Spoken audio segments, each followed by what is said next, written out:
Hello everyone. आज हम start कर रहे हैं क्लास नाइन्थ की हिंदी की वर्कशीट नंबर 59। डेट है आपकी 23 नवंबर 2020।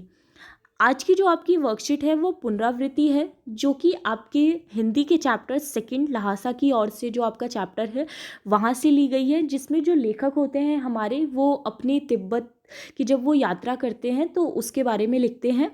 तो उसी का यहाँ गद्यांश दिया गया है। सबसे पहले हम गद्यांश पढ़ते हैं और उसके बाद इसके क्वेश्चन आंसर देखेंगे।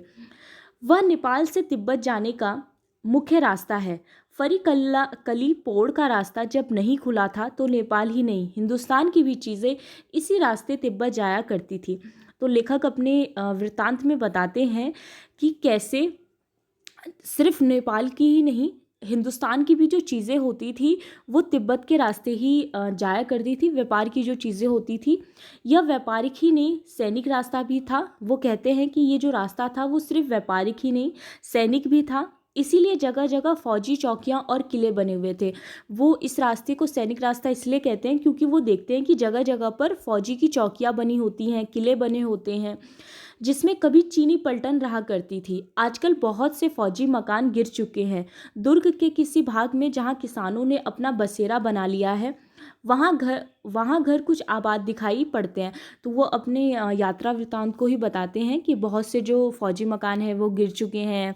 दुर्ग के किसी भाग में जहाँ किसानों ने अपना बसेरा बना रखा है वहाँ पर भी कुछ मतलब आबाद भी दिखाई पड़ते हैं। इसके अलावा वो बताते हैं कि ऐसा ही परी तक एक चीनी किला था।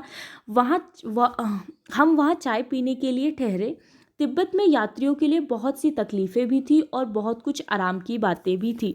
तो वो अपनी यात्रा वृत्तांत में बहुत सी अपनी कठिनाइयाँ भी शेयर करते हैं। इसके अलावा अपनी बहुत सी जो आराम की बातें होती हैं वो भी बताते हैं।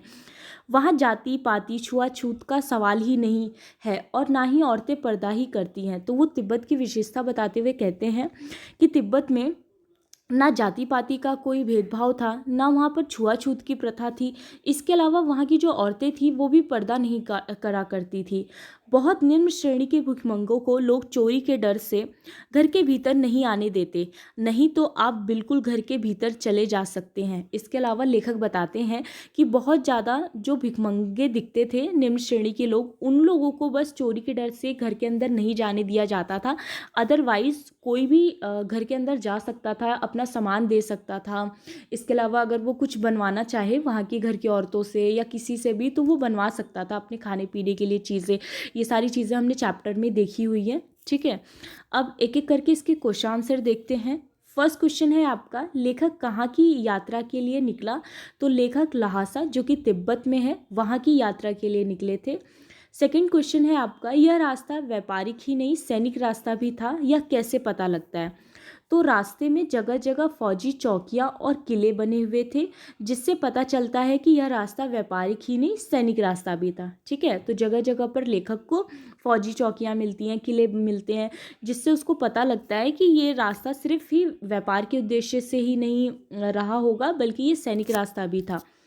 थर्ड क्वेश्चन है आपका, तिब्बत में यात्रियों के लिए क्या आराम की बात थी? तो आंसर हो जाएगा आपका कि तिब्बत में यात्रियों के लिए कई आराम की बातें थी। सबसे पहली तो ये कि वहाँ पर जाति पाति छुआछूत और पर्दा प्रथा नहीं थी। पर्दा करने की जो प्रथा होती है वो नहीं थी। वहाँ यात्रियों का आवभगत भी बहुत अच्छे ढंग से किया जाता था। तो एक तो किसी तरह का डिफरेंस नहीं था, वहाँ पर कोई जाति पाति छुआछूत ये सारी चीज़ें नहीं थी। इसके अलावा अगर कोई यात्री वहाँ आता था तो उसका आवभगत, उसका स्वागत बहुत अच्छे ढंग से किया जाता था। ठीक है, फोर्थ क्वेश्चन है आपका, बहुत निम्न श्रेणी के भिखमंगों को लोग किस डर से घर के भीतर नहीं आने देते थे? तो बहुत निम्न श्रेणी के भिखमंगों को लोग चोरी के डर से घर के भीतर नहीं आने देते थे। ठीक है, फिफ्थ आपकी एक एक्टिविटी दी गई है कि आपने भी कभी कोई यात्रा की होगी, उसमें आपको किन किन कठिनाइयों का अनुभव किया, विस्तार से लिखिए। तो आपने अगर कभी कोई यात्रा की है तो उसमें आपको जिन भी प्रॉब्लम्स का सामना करना पड़ा हो आप उसको लिख सकते हैं। ठीक है, मैंने यहाँ पर 5 पॉइंट्स ही लिखे हैं कि पिछले साल मैंने अमृतसर की यात्रा की। यहाँ यात्रा के दौरान हमें ठहरने के स्थान को लेकर बहुत कठिनाई हुई, यानी हम कहाँ स्टे करें वहाँ पर जाकर, इसको लेके मतलब बहुत ज़्यादा प्रॉब्लम हुई। कभी बजट का प्रॉब्लम होता था तो कभी अच्छा मतलब ठहरने की जगह नहीं मिलती थी। इस तरह के पॉइंट आप भी लिख सकते हैं।